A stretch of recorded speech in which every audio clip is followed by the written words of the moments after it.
Unsettling discovery. I remember my first night working the late shift at the electronics store as if it were yesterday. It was a job I took up to make some extra cash, but I didn't anticipate the kind of solitude and eerie atmosphere that would come with it. The store was a sprawling maze of gadgets and gizmos, but when the lights dimmed and the fluorescent hum was the only sound, it transformed into a labyrinth of shadows. I had gotten used to the quiet. The only interruptions were the occasional beep of a malfunctioning alarm system or the distant hum of the air conditioning. But one evening, around 10 p.m., when the store was especially empty and the aisles felt like they stretched into oblivion, I noticed something that would make those late shifts forever unsettling. I was stocking shelves in the far corner of the store, lost in the monotony of my task, when I first saw him. A man, dressed in an old, ill-fitting suit, with a face partially obscured by the brim of a hat, stood at the edge of my peripheral vision. He was completely still, almost as if he was a mannequin mistakenly placed in the middle of the aisle. At first, I thought it was just a trick of the light or maybe my mind playing games with me in the silence. When I looked directly at him, his head didn't move. He simply stood there, motionless, as though he was waiting for something, perhaps waiting for me to notice him. It was unsettling enough that I felt a shiver run down my spine, but I brushed it off as an odd coincidence. I cleared my throat and called out to him, but he didn't respond. There was no sign of recognition or acknowledgement, just that cold, unwavering stare. I approached him with cautious steps, my heart racing with each footfall. As I got closer, he didn't shift or react in any way. It was as if he was carved from stone. When I finally reached him, I expected him to move or say something, but instead, he turned and walked away, disappearing into the shadows of the electronics section. I followed briefly, but found nothing out of the ordinary. He left without buying anything, which struck me as odd. Most customers who lingered that long were usually interested in something. But this man didn't interact with the products, didn't seem curious about anything, and didn't even glance at the displays. He just appeared, stood still, and then vanished without a word. Growing disturbance. The days turned into weeks, and the strange customer became a fixture of my late-night shifts. At first, I thought the encounter was an anomaly, but soon enough, it became clear that this was no mere coincidence. The man began to appear with disturbing regularity, always when I was alone in the store. Each visit was more unsettling than the last. He would show up precisely when the store was at its quietest, and every time, he seemed to push the boundaries of normal behavior. One night, as I was reorganizing the DVD section, I noticed him again. He was standing in the middle of the aisle, his back to me, unmoving. When I approached, he slowly turned his head to face me, but still, he didn't speak. He simply watched me with those empty, unblinking eyes. It didn't stop there. On another occasion, as I was working in the back room, I had the eerie sensation of being watched. When I looked up, there he was again, standing just outside the doorway, staring into the room. He didn't enter, didn't acknowledge my presence. He just watched, his expression unreadable. I started to notice that he would follow me around the store. I'd see him in one aisle, only to catch a glimpse of him at the end of another aisle moments later. Each time, he maintained a ghostly silence and a fixed, unsettling gaze. The constant presence of this man began to gnaw at my nerves. I felt as if I was being monitored, scrutinized with an intent I couldn't quite fathom. My sleep was disrupted by nightmares, and I'd jump at every little sound, my anxiety escalating with each passing shift.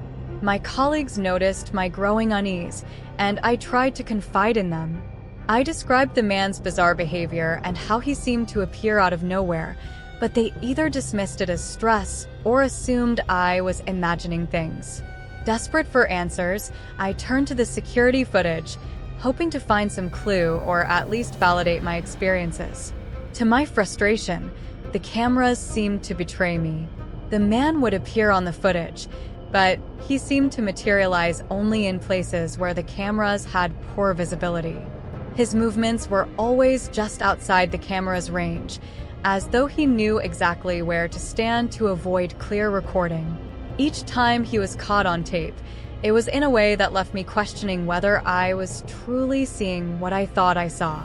I tried to raise the issue with management, but they were indifferent, chalking up my fears to the strain of working alone.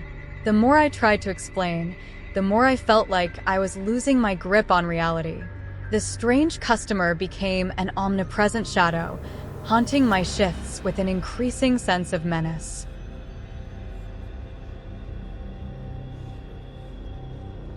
Climax and aftermath. One night, the atmosphere in the store was heavier than usual. The air seemed thicker, charged with an inexplicable tension. I was alone, as always, but tonight felt different, almost ominous. My shift had started as any other, but I couldn't shake the feeling that something terrible was about to happen. It was just past midnight when I saw him again. He appeared in the electronics section, standing in front of a display of televisions. What struck me as alarming this time was the almost otherworldly quality of his presence. His movements were unnaturally smooth, and he seemed to glide rather than walk. The lights flickered as he moved, casting long, eerie shadows across the aisles. His face was partially obscured by the brim of his hat, but his eyes, the few glimpses I caught of them, seemed to shimmer with an unsettling light. As I approached, my heart pounded so loudly I thought it might drown out my thoughts. The customer's usual silence was replaced by a low, whispering hum that filled the store. I felt an icy chill sweep through the aisles, a bone-deep cold that made my breath come out in visible puffs. When I tried to confront him, to ask what he was doing or why he was there, he turned slowly to face me, and for the first time, I saw his eyes clearly, two dark, hollow voids that seemed to absorb all light around them. The terror I felt was unlike anything I'd ever experienced. The very air seemed to vibrate with a menacing energy, and the store itself felt like it was closing in on me. As I took a step back, my vision blurred with panic. The customer's figure began to waver, as if he was flickering in and out of existence. The humming grew louder, more insistent, and then, without warning, he vanished. One moment he was there, and the next, he was gone, leaving nothing but the oppressive silence behind. In the immediate aftermath, I was left alone in the darkened store, my hands trembling and my mind racing. The sudden absence of the customer brought no relief, only a deep, gnawing dread. I searched the store frantically, checking every aisle and corner, but there was no sign of him. It was as if he had never been there at all. The days that followed were plagued with an unnerving sense of dread. I tried to discuss my experiences with others, but my stories were met with skepticism or dismissed as the ramblings of a stressed employee. I couldn't escape the feeling that the customer had been more than just a strange individual. His behavior, his sudden disappearance, and the eerie quality of his presence suggested something far more sinister and beyond the realm of normalcy. As I looked back on those chilling nights, I was left with a lingering question that haunted my thoughts. What exactly had I encountered? Was he merely a disturbed individual, or was there something more malevolent lurking behind those dark, empty eyes?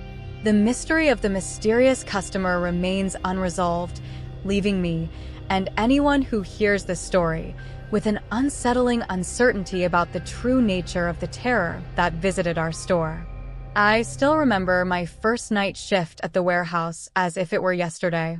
The warehouse is part of a major retail chain, a massive structure that seems to stretch endlessly in all directions.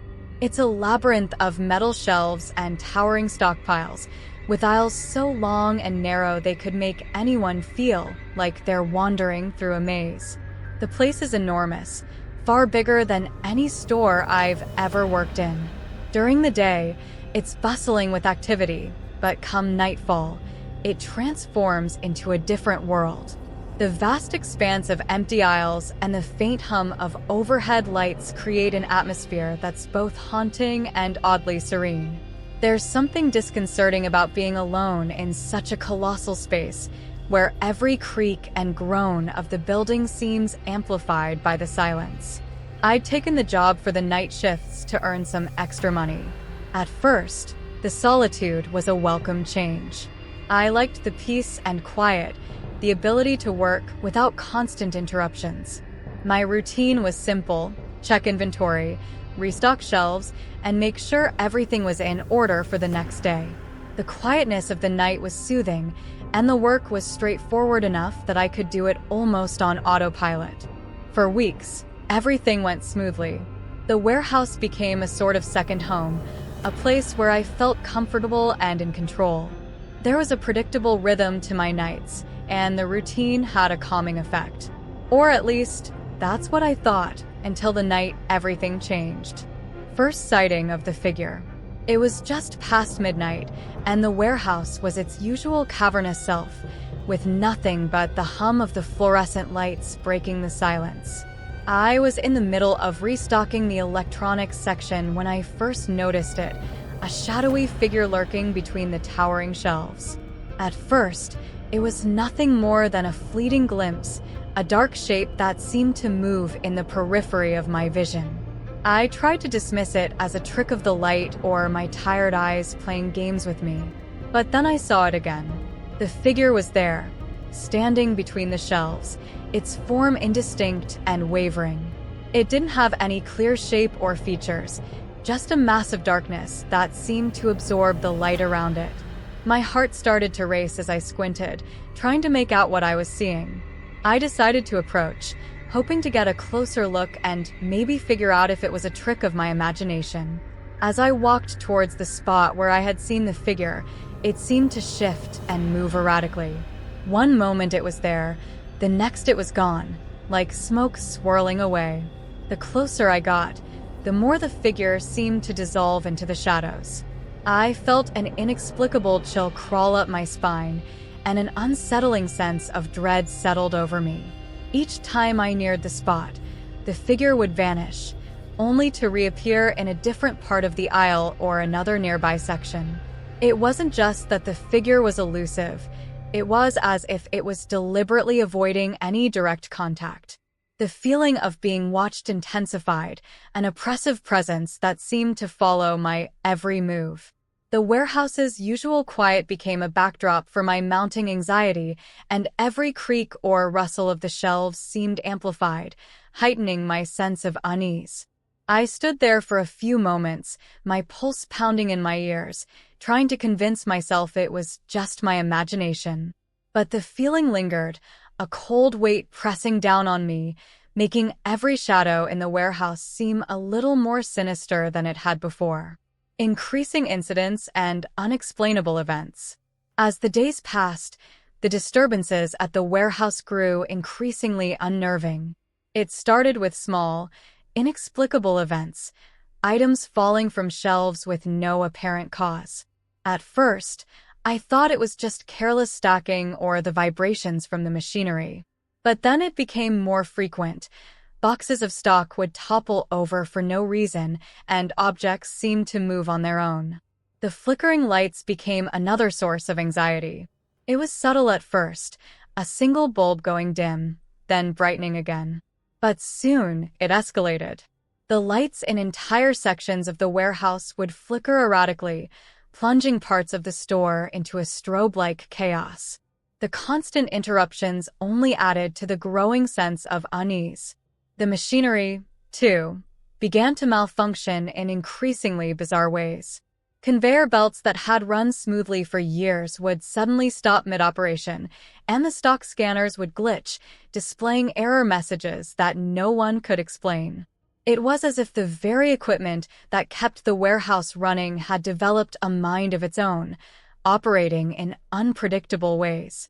With each new incident, my fear intensified. I started to notice patterns, The disturbances always seemed to occur around the same time the shadowy figure appeared. It was as though the figure was somehow connected to these events, amplifying the sense of something profoundly wrong. My shifts, once routine, became fraught with tension. Every sudden noise, every unexplained movement of objects, set my nerves on edge. I began to dread the sound of a falling box or the flicker of a light, knowing that these small disruptions were signs of something far more sinister. My mind raced with possibilities. Was the figure causing these disturbances? Or was it simply a sign that something was terribly wrong in the warehouse? The constant strain began to wear on me. I found myself jumpy and paranoid, unable to shake the feeling that I was being watched. Every shadow seemed to hold hidden threats, and every sound seemed to be a prelude to something terrible. I couldn't ignore the growing suspicion that the figure was more than just a figment of my imagination. The warehouse, once a place of simple work, had become a realm of fear and uncertainty, dominated by a shadowy presence that seemed to defy all explanation. Attempts to address the situation.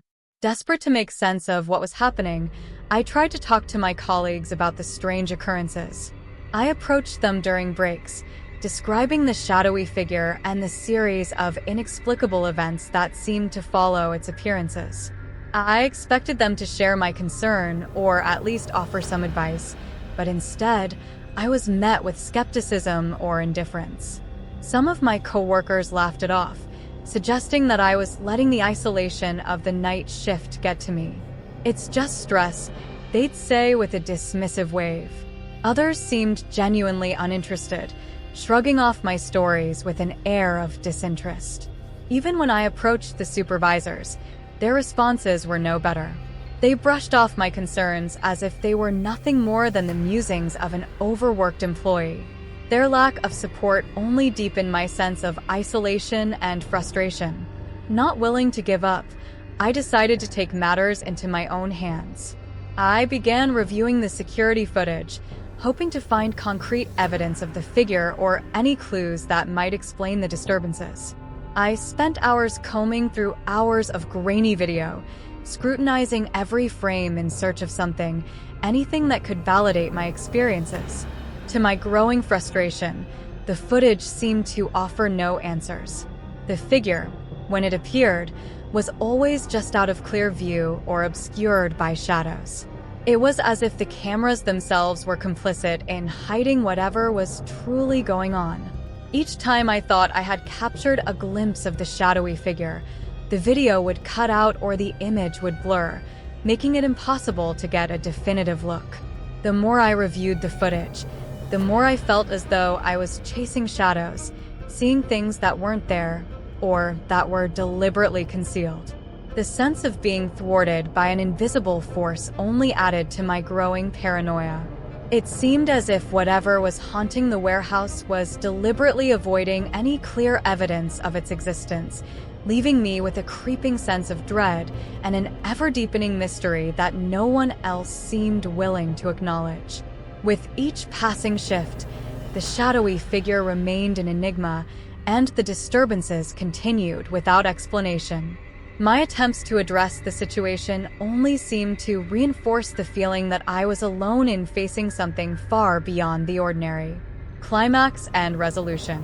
The night had a palpable tension, heavier than any I had experienced before. I was working alone, restocking the aisles with a sense of foreboding hanging in the air. The usual creaks and groans of the warehouse seemed louder, more ominous. As the minutes ticked by, the uneasy feeling in my stomach grew more intense, and I couldn't shake the sense that something was imminent. Around midnight, the shadowy figure appeared again.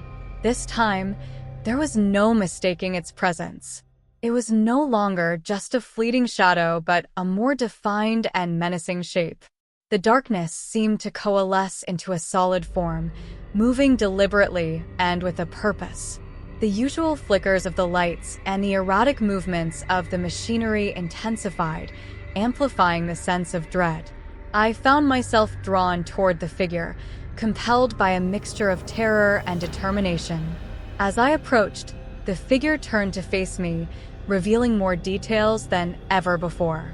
Its shape was shrouded in an inky blackness that seemed to distort the light around it. The presence was overwhelmingly malevolent, and a chill unlike anything I had ever felt swept over me. It was as if the very air had turned icy, and my breath came out in visible puffs. In that moment of confrontation, the figure seemed to swell with an almost palpable hostility. It advanced slowly, and I could feel an overwhelming pressure in my chest, as if the figure was exerting a force on my very being. My legs felt like they were rooted to the ground, paralyzed by fear. I tried to call out, but no sound came from my mouth, and every instinct told me to run. But before I could react further, the figure abruptly vanished. One moment it was there, and the next, it was gone, leaving behind an emptiness that was even more chilling than its presence.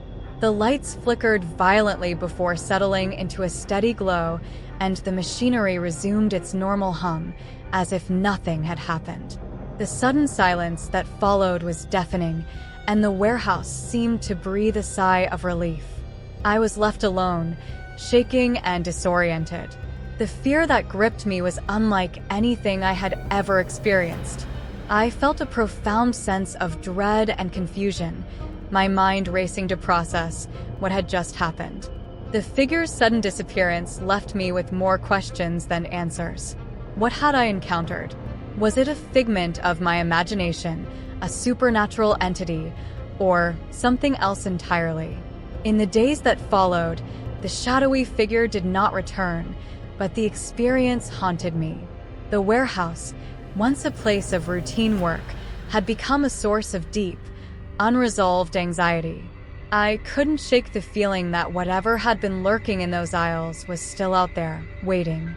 The true nature of the shadowy figure remains a mystery, leaving me, and anyone who hears the story, with an unsettling question: was it merely a product of my imagination, or was there something more sinister lurking in the shadows, forever connected to the warehouse? Discovery of the mirror. It was another routine shift at the clothing store, the kind of night where the only company I had was the soft hum of the fluorescent lights and the occasional creak of the building settling into its nightly stillness. My job was to organize the back room, a cluttered space where unsorted stock and discarded hangers seemed to multiply on their own. On this particular night, I was tasked with sorting through a massive pile of clothes that had been abandoned behind some old racks.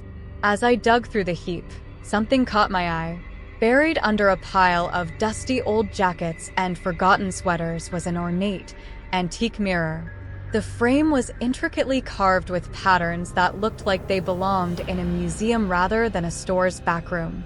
The mirror itself was covered in a thick layer of grime, and its glass was foggy and smudged. It had clearly been neglected for years. I was immediately intrigued. There was something oddly captivating about the mirror's old-world charm amidst the modern, mundane chaos of the stockroom. It was as if it had a story to tell, a slice of history trapped behind the layer of dust. As I wiped away the grime with an old rag, I could feel the weight of the mirror's age in my hands. The intricate carvings seemed to come alive as the dust cleared, revealing a design that was both beautiful and eerie. The more I cleaned, the more fascinated I became. The mirror had a certain elegance that stood out starkly against the backdrop of my otherwise monotonous work. I decided to set it up in a corner of the break room, thinking it would be a unique touch to brighten up the place. It was a small act of defiance against the boredom of nightly stockroom duties. Little did I know, this seemingly innocuous decision would mark the beginning of something profoundly unsettling. Strange reflections. At first, I didn't think much of the mirror after I had moved it to the break room. It was a nice touch, adding a bit of character to an otherwise drab space. I'd occasionally glance at it while sorting through paperwork or grabbing a snack, but I never paid it much attention until things started to get weird. It began subtly. I'd notice, out of the corner of my eye, shapes in the mirror that didn't quite match the room's layout. Sometimes, the reflections seemed to show furniture or objects that weren't actually there. I'd catch glimpses of shadowy forms, fleeting and indistinct, moving in the mirror's surface. At first, I attributed these to tricks of the light or the mirror's old, tarnished glass playing tricks on me. But as time went on, the reflections grew more troubling. I started to see a figure, vague and shadowy, but definitely there. It was never clearly defined, more of an impression of a person than a full image. This figure seemed to be lurking in the background, just out of reach. I would stare at it, trying to make sense of what I was seeing, but as soon as I turned my head or looked directly at it, the figure would disappear. It was like trying to catch smoke with my bare hands. My initial skepticism started to wane as these occurrences became more frequent.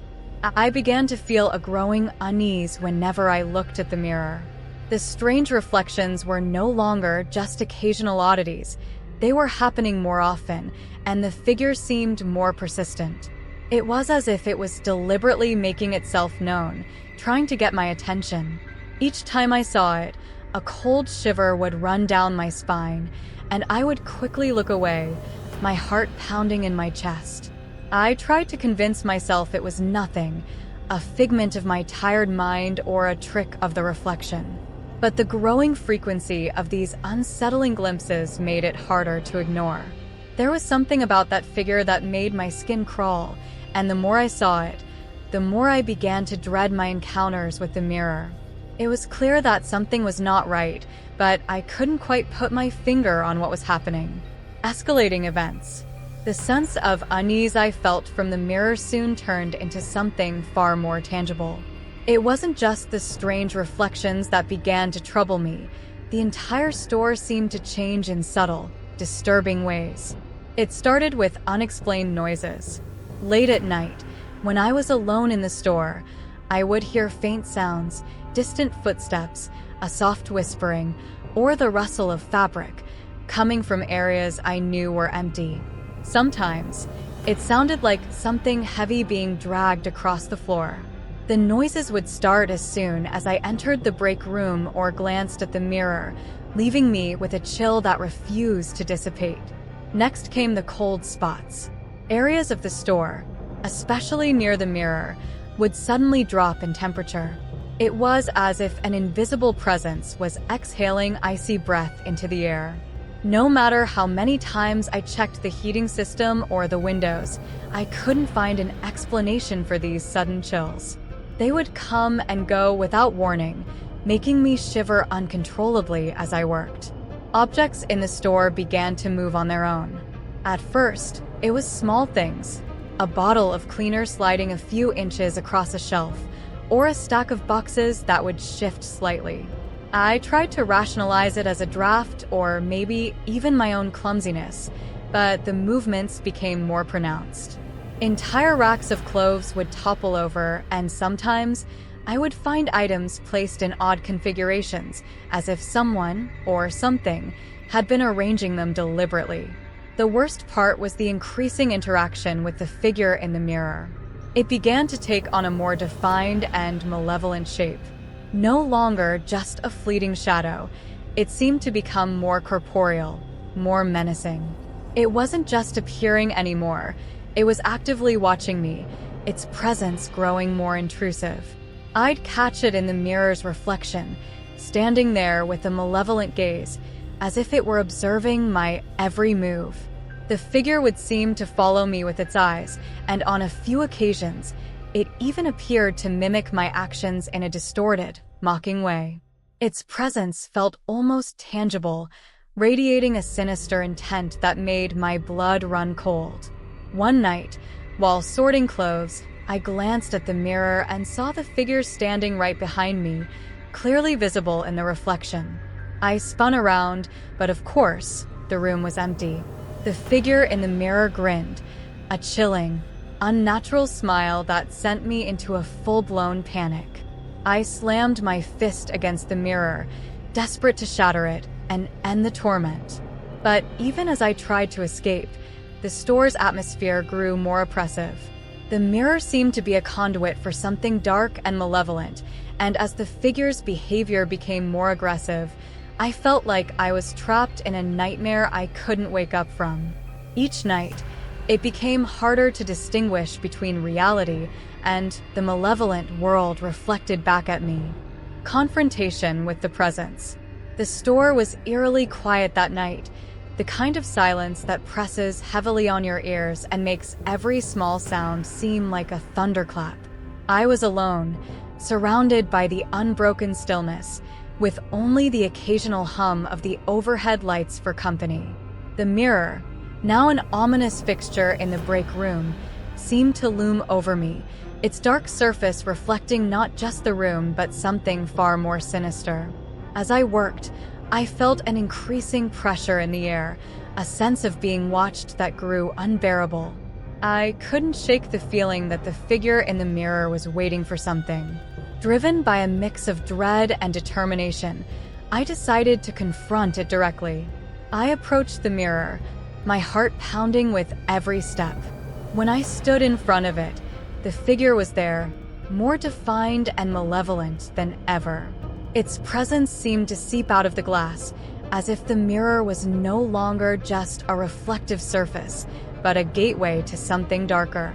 The figure's eyes, if you could even call them that, were fixed on me with a cold, piercing intensity. It seemed almost to step out of the glass, its form becoming more solid and threatening. I reached out tentatively, as if trying to touch the figure through the glass, but as my fingers neared the surface, the mirror grew cold to the touch, and a shiver raced through my entire body. The figure's grin widened into something grotesque and mocking. It felt as if the mirror was pulsating with a dark energy, a force trying to drag me into its depths. The air around me grew colder, and I could hear a low, resonant whispering that seemed to come from the mirror itself. Suddenly, the figure's hand seemed to reach out from the glass, grasping at the space just in front of me.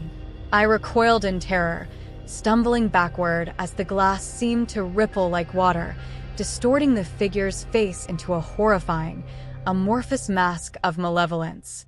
I tried to pull away, but it felt like the mirror was pulling me in, trying to envelop me in its darkness. The terror I felt was overwhelming. My breath came in ragged gasps, and I could hardly think straight. I was gripped by a primal fear, a desperate urge to escape the store and never return. The thought of destroying the mirror crossed my mind, but I was paralyzed by fear, unable to break free from the nightmarish grip the mirror seemed to have on me. The figure's presence seemed to grow stronger, its aggressive energy more palpable.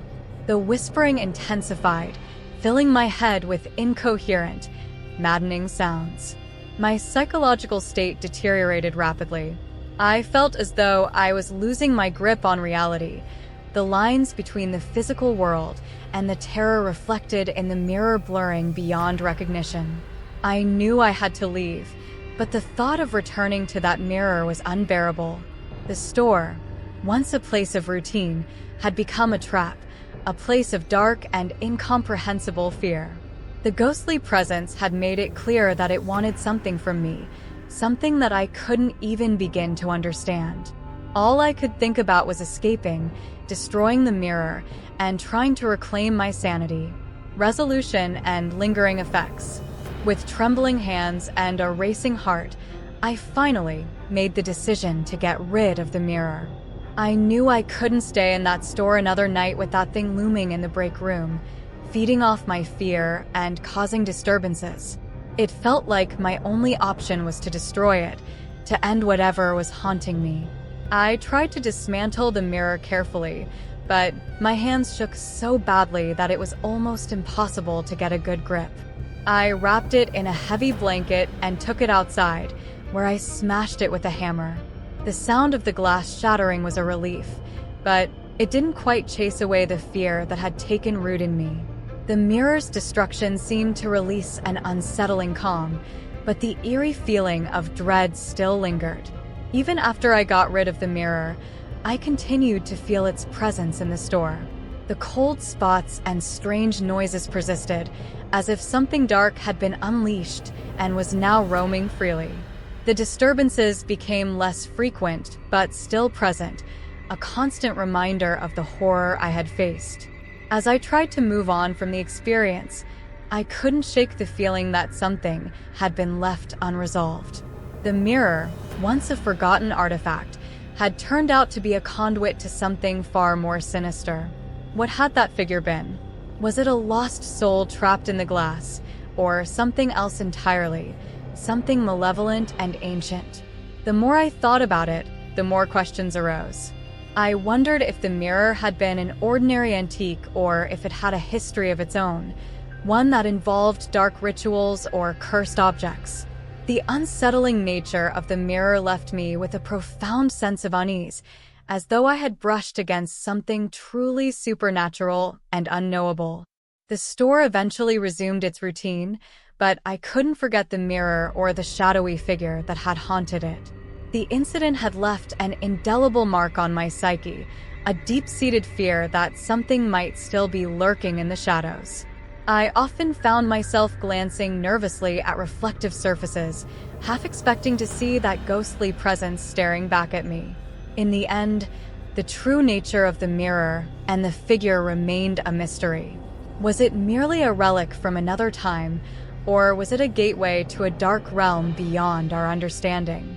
The open-ended conclusion leaves me, and anyone who hears this story, wondering about the true origin of that haunting presence and what might still be hidden in the remnants of that shattered mirror. The eerie tale of the haunted mirror has come to a close, leaving us with a chilling sense of unease and unanswered questions. What started as an innocuous find, a dusty, antique mirror, quickly escalated into a harrowing ordeal that blurred the lines between the real and the supernatural. The mirror, once a forgotten relic, became a gateway to a nightmarish world of shadowy figures and unsettling phenomena. Despite the narrator's desperate efforts to destroy the mirror and escape the terror, the haunting presence lingered, leaving a lasting mark on both the store and their psyche.